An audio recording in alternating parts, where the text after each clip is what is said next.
yang nyaman.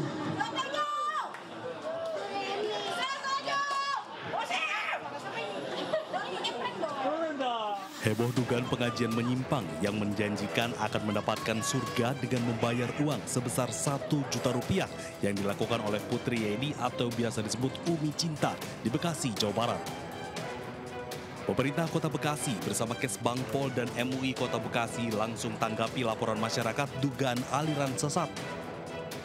Sejumlah warga juga hari ini melaporkan kasus tersebut ke pemerintah Kota Bekasi dan meminta untuk ditindaklanjuti.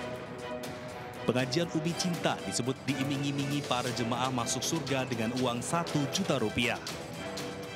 Keluhan karena ini merasakan masyarakat, beberapa indikasi yang kita kategorikan ini masuk ke aliran sesat. Tapi kita belum dapatkan bukti yang meyakinkan. Ada bukti atau tidak ada bukti tentang wajib mengeluarkan infak 1 juta untuk masuk surga. Sebelumnya diketahui ratusan warga di perumahan Duku Zamrud, Mustika Jaya, Kota Bekasi pada Senin kemarin menggeruduk pengajian Umi Cinta. Aksi warga ini lantaran resah dengan aktivitas pengajian di lingkungan mereka yang diduga menyimpang dari syariah Islam.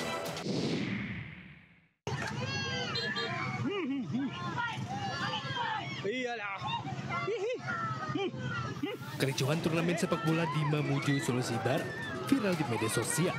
Kejadian ini terjadi di lapangan Bahagia Galung, Tapalang.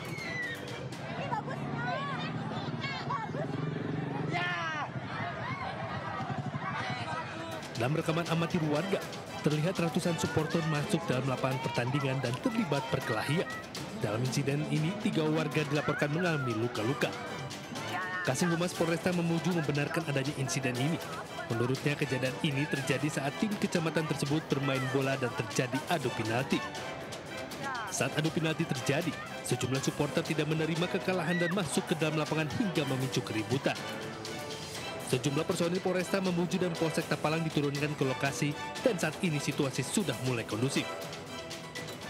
Hasil pantauan untuk sementara sudah kembali kondusif. Ini berkat respon cepat yang dilakukan oleh Polresta Mamuju.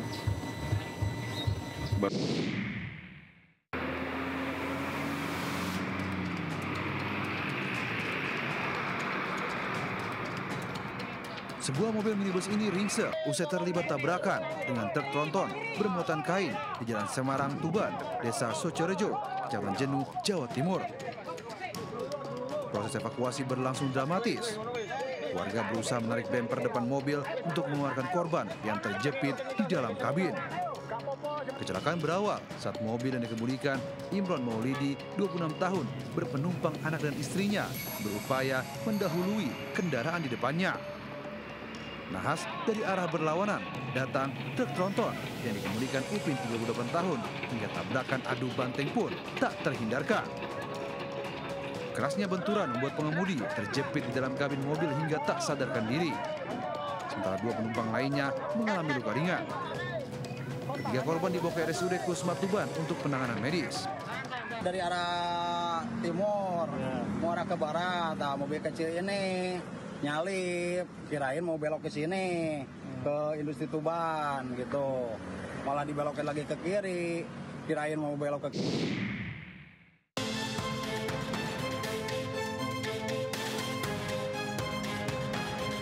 Mobil sedan listrik menabrak 2 anggota PPSU di Jalan Raya Tanjung Barat, Jagakarsa, Jakarta Selatan. Video amatir warga merekam sesaat setelah peristiwa itu. Kecelakaan terjadi saat korban menepi di pinggir jalan karena gerobak motor mereka kehabisan bensin. Tiba-tiba sebuah sedan datang dengan kecepatan tinggi dan langsung menghantam mereka hingga terpental. Kerasnya benturan membuat kedua kendaraan rusak parah, sementara 2 PPSU luka parah. Salah satu di antara mereka bahkan harus diamputasi lengannya. Pengemudi mobil sedan listrik kini masih ditahan petugas Laka Lantas Polres Metro Jakarta.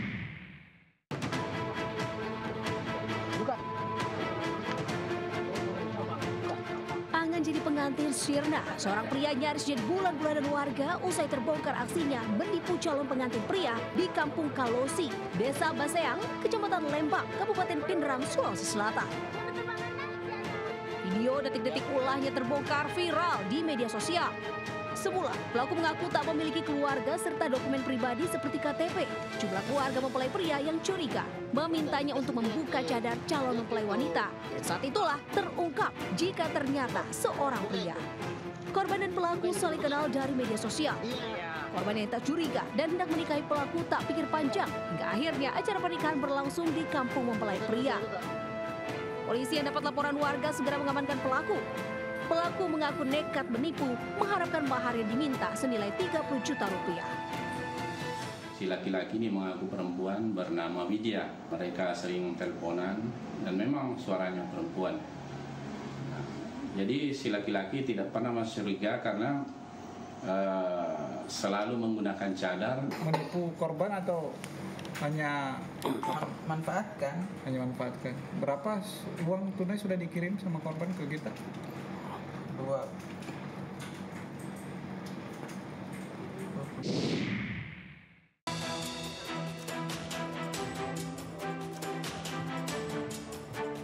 Satuan Brimob Polda Gorontalo membentuk tim guna mencari keberadaan Bribda Farhan Mahil yang menghilang pada Sabtu 9 Agustus 2025.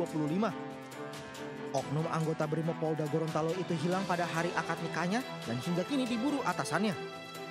Diduga oknum anggota Brimob itu menghilang karena masalah mental dan pribadi. Ada WA, ada telepon, dia tidak mau angkat, tapi berdering. Ada tanya di mana nggak ini pulang sana dulu di rumah, itu anak orang tua ada khawatir, ada batu pangan, pulang ke sana dulu, semua sakit anak mama. Saya bilang begitu, berdering dia sudah di rumah. Terus saya bilang pada kakak.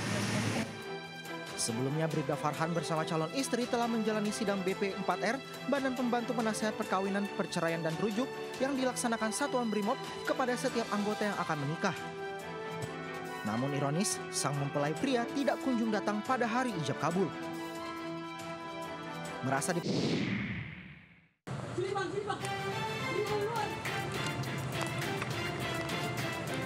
Viral, seorang pria mengamuk dan menantang warga di kawasan Bulak, Koja, Jakarta Utara.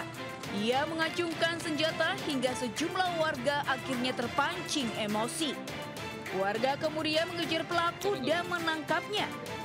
Setelah peristiwa itu, polisi kemudian meringkus pelaku di rumahnya. Kepada polisi, ia mengaku kesal istrinya digoda oleh warga. Sering sekali membawa senjata tajam dan ikut tawuran, serta sering sekali mengadu anak-anak di situ untuk berantem.